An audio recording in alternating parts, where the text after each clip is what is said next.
जरा सोचिए, एक भारतीय जासूस पाकिस्तान की आर्मी और आईएसआई के टॉप ऑफिसर्स तक पहुंच जाता है। इतना भरोसा कि उन्हें अपनी मीटिंग्स और सीक्रेट डॉक्यूमेंट्स तक दिखा दिए जाते हैं। ये कोई फिल्म की कहानी नहीं, ये है रॉ का असली और सबसे खतरनाक ऑपरेशन ब्लैक टाइगर। आज हम आपको बताएंगे उस रॉ एजेंट की कहानी जिसने पाकिस्तान के दिल तक घुसकर वहां की जासूसी की। लेकिन आखिर उसका अंजाम क्या हुआ? चलिए शुरू करते हैं इस रोमांचक सफर को। 1990 का दशक। भारत और पाकिस्तान के बीच तनाव चरम पर था। कश्मीर में आतंकवाद अपने चरम पर था और पाकिस्तान की आईएसआई पूरी ताकत से भारत में आतंक फैलाने में लगी थी।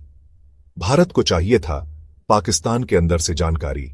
यहीं से आरओ ने तैयार किया एक ब्लैक टाइगर, यानी ऐसा एजेंट जो पाकिस्तान की सुरक्षा को चीरकर उनके दिल तक घुस सके। इस ऑपरेशन का हीरो था रविंदर कौशिक।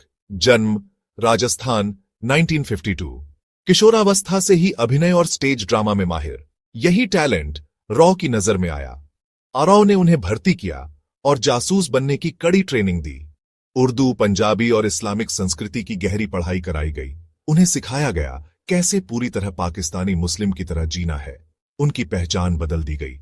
अब वो नबी अहमद शाकिर थे, पाकिस्तान का रहने वाला एक आम युवक। रॉ ने उन्हें पाकिस्तान भेजा और यहीं से शुरू हुआ असली ऑपरेशन ब्लैक टाइगर। रविंदर उर्फ नबी अहमद शाकिर पाकिस्तान में पढ़ाई करने के बहाने गए। धीरे धीरे उन्होंने इतना भरोसा जीत लिया कि पाकिस्तान आर्मी में भर्ती हो गए। सोचिए, भारत का एक एजेंट दुश्मन की आर्मी का हिस्सा, पद कमीशन अफसर, बाद में मेजर तक का रैंक। उन्होंने शादी भी पाकिस्तान में की और यहीं बस गए। लेकिन पर्दे के पीछे हर हफ्ते आरओ तक अहम जानकारी पहुंचा रहे थे। आईएसआई के प्लान, पाकिस्तान आर्मी की मूवमेंट, कश्मीर में भेजे जाने वाले आतंकियों के बारे में जानकारी।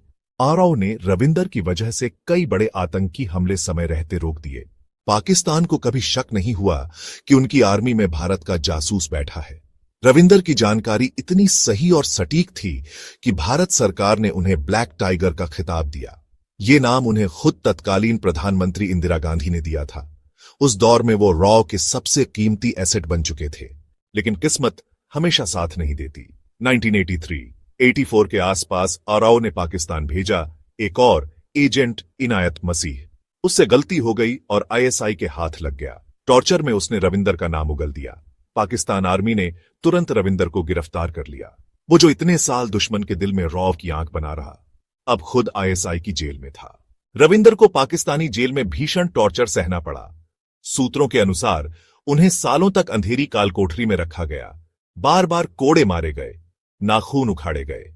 फिर भी उन्होंने रॉ का कोई सीक्रेट उजागर नहीं किया। 1999 में लगभग 16 साल कैद में रहने के बाद रावलपिंडी जेल में उनकी मौत हो गई।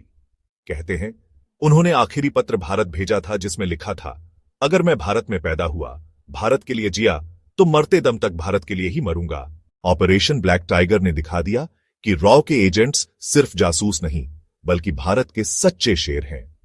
रविंदर कौशिक की कहानी इतनी अद्भुत है कि फिल्म एक था टाइगर तक उनसे प्रेरित बताई जाती है। रॉ के ऑपरेशन गुप्त होते हैं, उनके हीरो अनजाने, लेकिन इनकी कुर्बानी ही हमें सुरक्षित रखती है। Ravinder Kaushik, the black tiger, वो नाम जिसे पाकिस्तान आज भी डर से याद करता है। और हमें उसे सलाम करना चाहिए, उस शख्स को जिसने अकेले ही पाकिस्तान के दिल में रॉ का झंडा गाड़ दिया।